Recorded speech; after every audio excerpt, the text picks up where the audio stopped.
I want God to change me. I've asked God to change me. I want to be what He wants me to be, and I believe that God is working and that I'm getting better and better all the time. I actually believe 200 times her father beat her. She was aware that her mom knew, but she did nothing. After that, her first husband made off with her boss's money and ended up in prison. However, it is far from the worst aspect. Having kept a dark secret for decades, Joyce Meyer has now come clean at the age of 80. This multi-millionaire preacher is now owning up to her mistakes. You will feel physically uncomfortable thinking about the terrible disaster that befell her own ministry. Their goal in keeping this narrative from you was to keep it a secret. The universe of Joyce Meyer's novel starts in utter disarray. In St. Louis, Missouri, Pauline Joyce Hutchison was born on June 4, 1943, into a life that had already been defined by adversity. During World War II, her father had joined the army, leaving her mother to take care of the family. It was a trying and lonely period.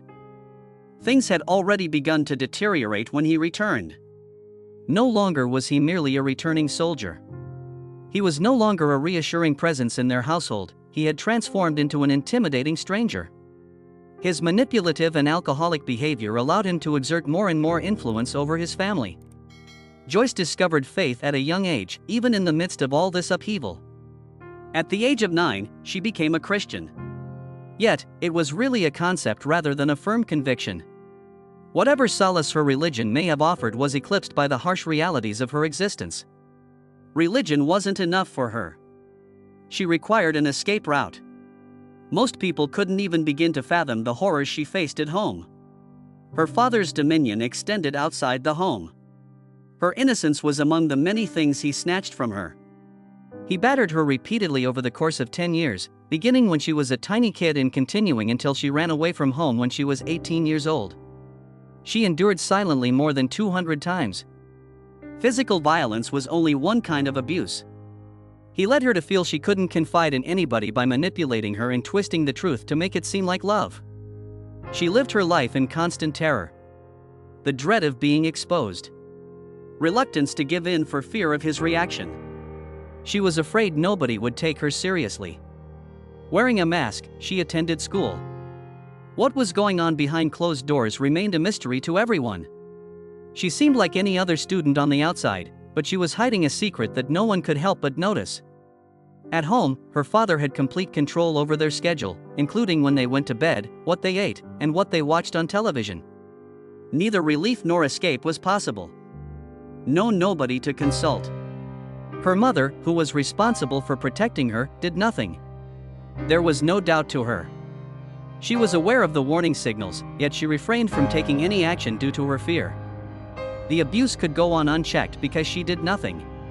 This treachery slashed Joyce's heart as deeply as the abuse had. Her father wasn't the only one causing her pain. Her mother left her when she was young. From an early age, she realized that she could depend on no one. It was up to her to figure out how to stay alive.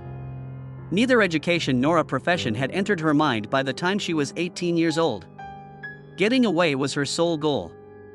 In her haste to forget her troubled background, she wed a part-time car salesman. The guy she picked out, though, was no rescuer. He cheated on his wife, stole from others, and lied. Joyce endured years of neglect and cruelty at the hands of her father. She entered into yet another nightmare, despite her need for stability. From a young age on, her spouse betrayed her. He was deceitful and unpredictable, sometimes going missing for days on end. Frequently abandoning her without money or a way to return home, he showed little care for her welfare. He left her high and dry while he went to Albuquerque, leaving her to fend for herself. In order to return, she had to depend on long-lost friends. He was merciless to a fault. David moved in with another lady when she became pregnant with their baby. Joyce stayed in her abusive marriage for 5 years before she mustered the courage to go. She went on to call that 5-year ordeal a time of never-ending pain and deceit. Because of the trauma she had experienced, this tragic period of her life had to happen. What she sought was safety and affection, but all she got was misery. However, her narrative did not conclude with this. Her message, which moved millions, was shaped by the hardships that almost shattered her. Her involvement in a crime was one of the most surprising aspects of her marriage. Joyce performed things she never would have thought possible while she was married to her spouse. She stole payroll checks from her boss after he persuaded her to do so. He spent the money from his cash withdrawals on holidays and other things. Joyce was tender-hearted and immature emotionally. Fear and erroneous allegiance prevented her from speaking up, even though she knew it was wrong. She eventually paid back all of the money she had borrowed. She wanted to make things right, so she did it. But her husband persisted in his sinister ways. In the end, he went to jail for writing fraudulent checks. Joyce had no choice but to face reality after his incarceration. She had married an unsalvageable guy, and their union had brought nothing but misery into her life. She attempted to move on after her divorce, but it was too late. Although the relationship came to an end with the divorce, the anguish lingered on. Joyce went into a tailspin after being freed from her spouse. She sought solace in relationships that didn't last, became a chain smoker, and spent her nights at clubs. There was no uprising. It was an effort to dull the pain of her inner loneliness. She had been wounded for years by betrayal and cruelty, and she had no idea how to mend herself. Dave Meyer was an engineering draftsman and a veteran when he wed Joyce Meyer in 1967. To her, this was more than simply a new chapter. This marked a watershed moment. Joyce had previously been through a difficult upbringing, her father's years of abuse, and her first marriage, which ended in divorce because her husband left her. It was difficult for her to trust or feel safe since she was emotionally broken and had profound wounds. After that, Dave showed up. In 1966, they crossed paths. Dave was unique right from the beginning. Unlike the chaos Joyce had experienced, he was calm, collected, and steadfast in his dedication. She felt more than simply love and security in their connection. It set her on the path to recovery, personal development, and the establishment of a ministry that would move millions. They brought up 4 kids: David Meyer, Sandra Ellen McCullum, Daniel B. Meyer, and Laura Marie Holtzman. However, they did face some difficulties on their voyage. A great deal of emotional pain was with Joyce when she joined the marriage. Frequently, she vented her anger and profound hurt upon Dave. At the time of their marriage, she was overbearing, hostile, and admittedly armed for bear. Nevertheless, Dave adamantly refused to be swept away by her tempest. Even when Joyce subjected him to the silent treatment for weeks on end, he was calm and collected. She couldn't control his delight, he would not budge. Eventually he spoke to her about how he had done all in his power to make her happy, but that she was clearly set on being miserable. Consequently, I intend to savor every moment of my existence. Joyce was enraged by the comment, but it touched someone on a deeper level. She turned within after seeing Dave's capacity to remain joyous in the face of her wrath. A realization dawned on her: her anguish was taking over her, and if she didn't make a change, the guy who had been there for her would go. Dave said that he was uncertain about his tolerance for her conduct at one time. That horrified her. It jolted her into action, and she sought healing, let go of her past, and began to let God change her. Time let her recognize Dave's differences for what they really were: essential, rather than annoying. She was emotionally intense, while he was rational and composed. Because he was reliable, she felt safe in a way she had never felt before. Something life-altering occurred to Joyce Meyer in February 1976 as she drove home from a beauty appointment. Feelings of emptiness and frustration have persisted for quite some time. Even while she was aware that the Bible spoke of triumph, she herself did not feel triumphant. On that particular day, she finally broke down. She pleaded with God, demanding to know why the life He had promised her was eluding her. God spoke to her heart in that hour of need. In retrospect, she said it was like having love poured into her. She had never felt anything like that. It was completely out of her element. The presence of God was evident to her. But beyond that, she sensed a greater calling on her life. Her first marriage ended in divorce, and she endured years of sexual abuse at her father's hands. At this point, though, she was sure that God would utilize her testimony for the benefit of others. She began facilitating Bible studies for a small number of her co-workers later that year. These were casual get-togethers. Occasionally, even restaurants were venues for these gatherings. Her honesty about facing actual challenges made her relatable to many.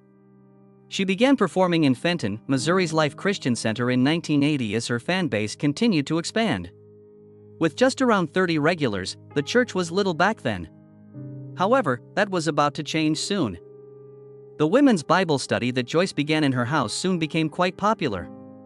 It only took a few weeks for over 100 people to start turning up. That figure quickly increased to 500. The pastor of the church, Rick Shelton, recognized her abilities. In 1980, he appointed her associate pastor, providing her with an opportunity to hone her teaching abilities. Additionally, she started doing voiceover work for a nearby radio station. Despite its little size, it marked the commencement of a far grander undertaking. She began hosting Life in the Word, a radio show, in 1985. The enterprise was initially somewhat small. The recordings were conducted in her son's bedroom closet, which is located in the basement of her house. The program originally aired weekly for 15 minutes on St. Louis's WCBW. Though little, it sufficed. There was an audience. 6 stations in the Midwest were part of Life in the Word within 5 years. It was profoundly affected by Joyce's forthright and unfiltered instruction. Faith was simply one of many topics she covered. She was demonstrating its practical use. When she was married to Dave in 1993, he proposed going into television. That was a huge leap. Still, Joyce was prepared. The show debuted on Chicago's WGN-TV before moving on to BET. Her viewership kept expanding as more and more individuals started to tune in. In 1998, she rebranded the show as Enjoying Everyday Life to better convey its purpose. She wasn't only a Bible teacher. Every day, she was assisting others in rediscovering their religion. He thought that television could reach those who weren't physically present in a conference room. Live performances and radio broadcasts were already having an effect on Joyce, but television was a whole new ballgame. It may have reached millions of households with her message. Going for it was her decision. Black entertainment television and WGN-TV carried her debut program, Life in the Word. The nationwide reach of WGN-TV was that of a superstation. Her message reached a wide range of people thanks to BT, an astute decision that aided her ministry's rapid expansion. Her unique qualities were noticed by others. She wasn't only preaching, unlike other televangelists. Her troubles were well documented. She opened out about her faith's role in her recovery from childhood trauma. Everyone took notice of that sincerity. She was someone who could relate to their suffering and give them reason to hope, in their eyes. Within a short span of 5 years, Living in the Word transformed into Savoring Each Day. It has made its way into hundreds of radio and TV stations by 1998. In the same year, it made history as one of the pioneering religious shows to air on the Christian television network KTBU. More people were hearing her message than before, while the number of viewers continued to rise daily. Her TV show eventually became a worldwide sensation. More than 113 languages have been used to translate and broadcast Enjoying Everyday Life. About 4.5 billion individuals get it. But Joyce Meyer's work extended beyond the small screen. She disseminated her message by any and all means at her disposal. Through the use of radio, internet streaming, and social media, she was able to reach an even wider audience. Her candidness regarding common problems is a key component to her success. People learn from her how to cope with mental anguish, money woes, and other personal tragedies. Her teachings seem more like life lessons than textbooks. Everybody can connect to that. All they do is observe her. What she says is something they live by. Her effect extends well beyond her broadcasts. Her humanitarian activity is equally significant. People all across the globe have benefited from her programs, such as Hand of Hope and Project GRL. Communities in need get food, medical treatment, and disaster aid through these initiatives. Her art is indescribable. The lives of individuals are transformed. Television and philanthropy are just the beginning of her impact. One of the most prolific Christian authors of the contemporary era, Joyce Meyer has published over 130 books. The publication of Tell Them I Love Them in 1988 marked the beginning of her career as a writer. Her writings have been read by millions of people and address themes such as spirituality, emotional healing, and self-improvement.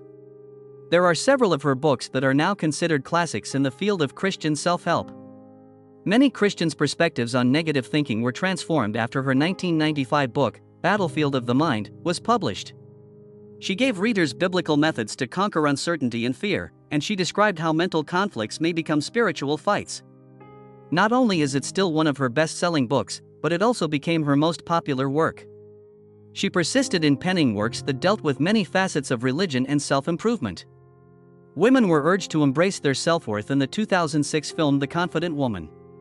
The 2011 book Living Beyond Your Feelings showed its audience how to regulate their emotions rather than allow them to rule them.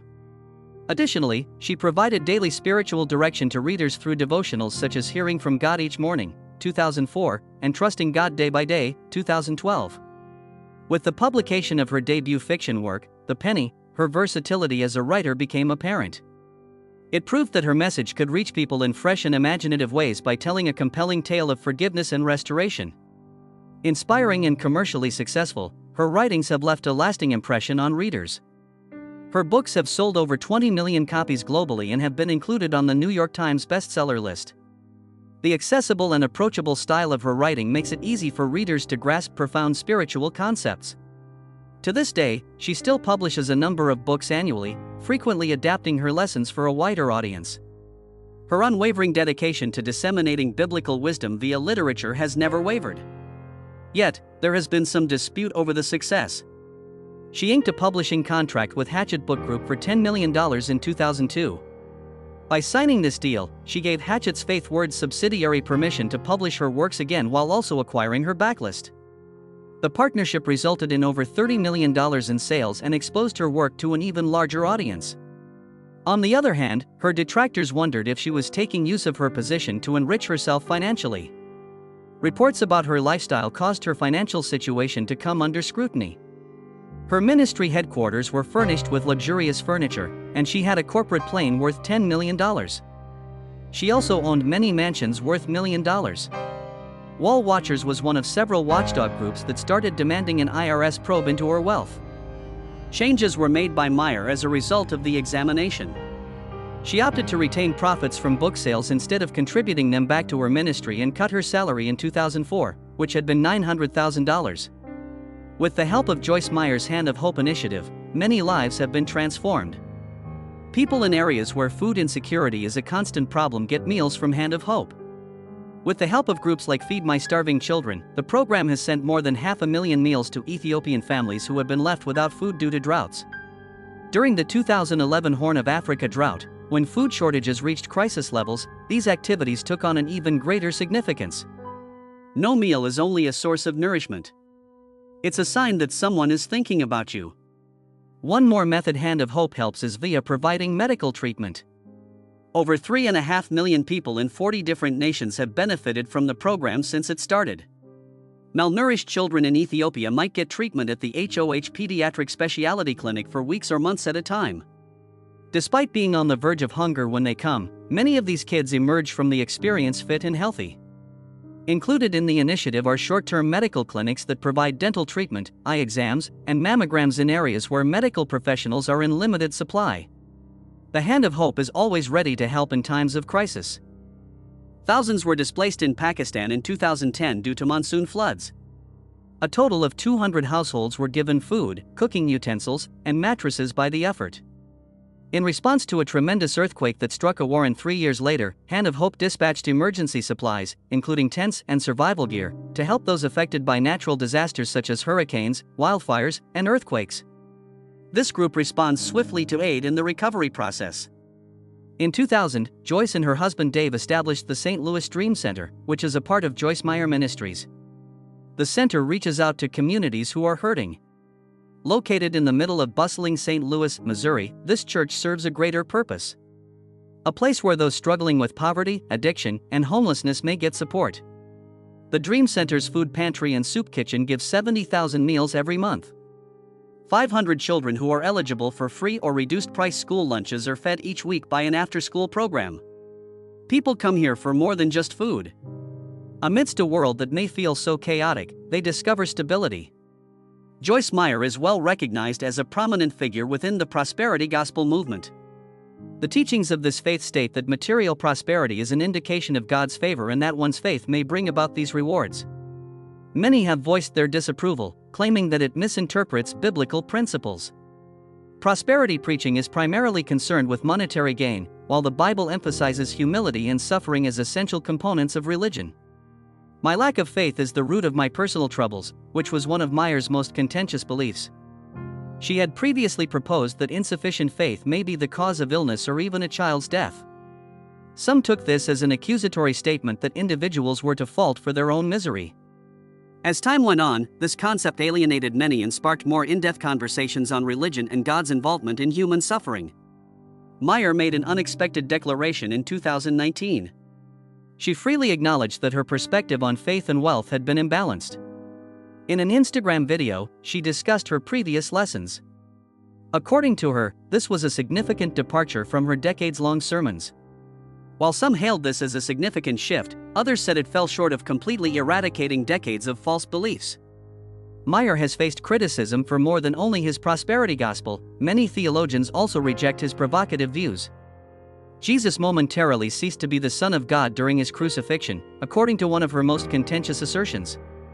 Additionally, she implied that while paying the price for mankind's transgressions in hell, Jesus assumed the character of Satan.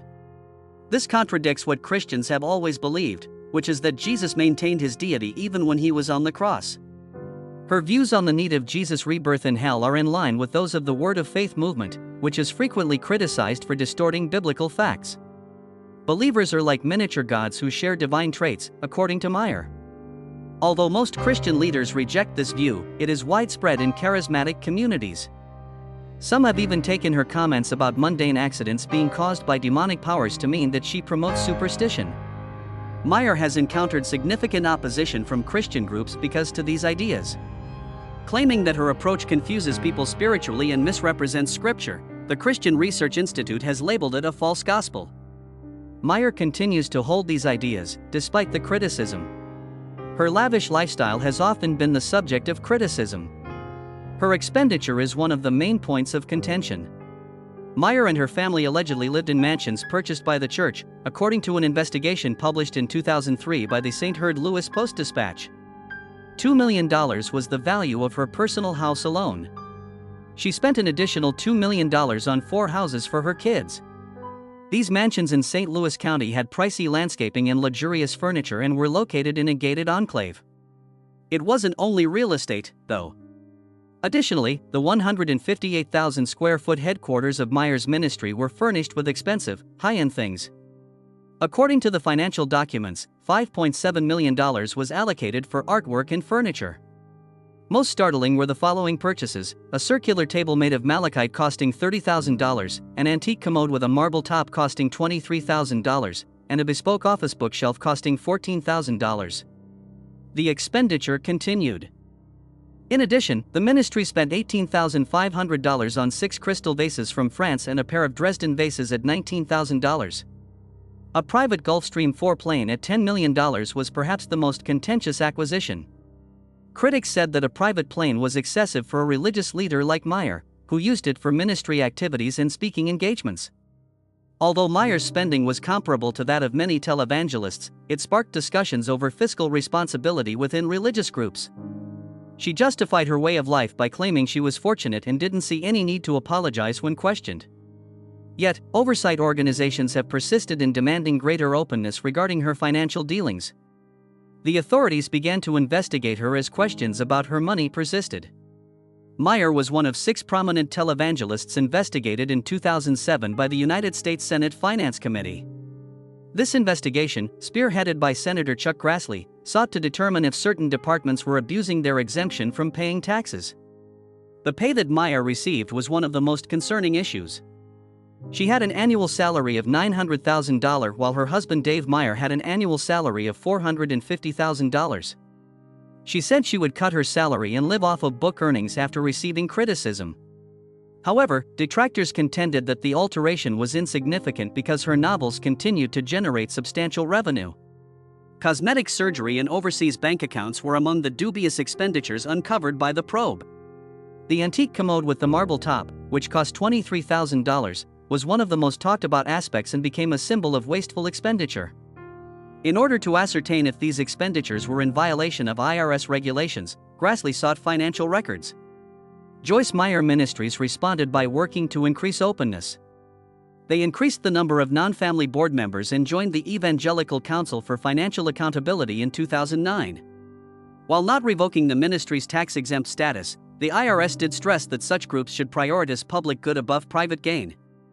Allegations of nepotism have dogged Meyer's government alongside financial worries. Concerns of justice and responsibility arise from the fact that her family occupies important positions of power. From its inception, Dave Meyer has served as the vice president of the ministry. Today, Daniel Meyer, their son, is the chief executive officer of operations in the United States. The outreach component of the organization, Hand of Hope, is headed by David Meyer, another son. Laura Marie and Sandra Ellen, who are their daughters, also play significant roles. It is widely believed that these posts were filled more out of nepotism than merit. Meyer's ministry reportedly shelled out millions of dollars for her children's houses, electricity, and repairs. Concerned citizens organizations claim the Meyer family's private fortune is too closely tied to the ministry's budget because of this arrangement. Daniel Meyer, Joyce Meyer's son, has assumed additional leadership roles since his mother has stepped down. However, this change has caused some to wonder if the organization is still operating as a faith-based nonprofit or more like a family business. Among the most damning scandals associated with Joyce Meyer Ministries was the Christopher Coleman case. In their Columbia, Illinois home on May 5, 2009, Christopher Coleman killed his wife Sherry and their two boys, Garrett and Gavin. Behind the scenes, Coleman was leading a double life while serving as head of security for Joyce Meyer Ministries. One of Sherry's high school friends, Tara Lins, was the object of his infidelity. It was eventually found by investigators that Coleman had intended to abandon his family in favor of Lins. However, he orchestrated a savage crime instead of requesting a divorce. Coleman sent himself anonymous death threats for months before to the killings. He said that his involvement with Joyce Meyer Ministries was the reason his family was singled out. Nothing was true. His strategy for establishing an alibi was to resort to threats. Emails and phone records that revealed his affair were discovered when the police probed further. There was a mountain of evidence. Coleman received a life sentence without the possibility of parole in 2011. They thought the tragedy might have been avoided, according to Sherry's relatives. They sued Joyce Meyer Ministries for wrongful death, claiming the ministry disregarded red flags. According to their claims, the ministry was aware of Coleman's affair and the alleged death threats, but did nothing. Claiming they failed to adequately safeguard Sherry and the children, they filed a lawsuit against them. There was a denial of accountability from Joyce Meyer Ministries. According to them, not even the police had foreseen the crime. A court rejected the complaint in February 2013, finding no grounds to hold the government responsible. Questions remain regarding the case. To what extent was Joyce Meyer Ministries informed? Was there anything they could have done to prevent it? Concerns over accountability in religious organizations were heightened by the incident. It demonstrated the tragic domino effect that may result from one individual's irresponsibility. The Joyce Meyer Ministries were back in the news after a long absence due to yet another scandal. Meyer took a risk in January 2025 when she decided to suspend her Daystar television network show, Enjoying Everyday Life. Allegations against the network's administration led to the show's removal from Daystar after nearly 20 years of airing. Jonathan Lamb and his wife Susie accused Joni Lamb of covering up allegations of sexual assault against her, the president and co-founder of Daystar. They claimed that their 5-year-old daughter had been mistreated by a relative between 2020 and 2021, and that Joni had chosen to shield the perpetrator rather than seek redress. The charges persisted beyond that point.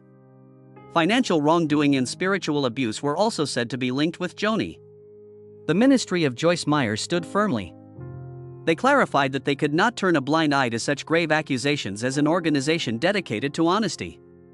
Meyer felt a need to take action since she had spoken publicly about her experience as a survivor of sexual assault in childhood.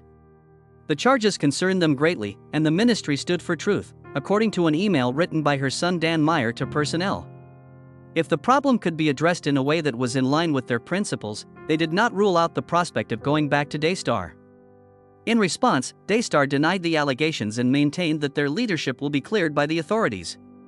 Viewers were reassured that their objective remained unwavering, but it wasn't just Joyce Meyer who left. Notable Christians such as Jesse Duplantis and Jack Graham have severed links with the network.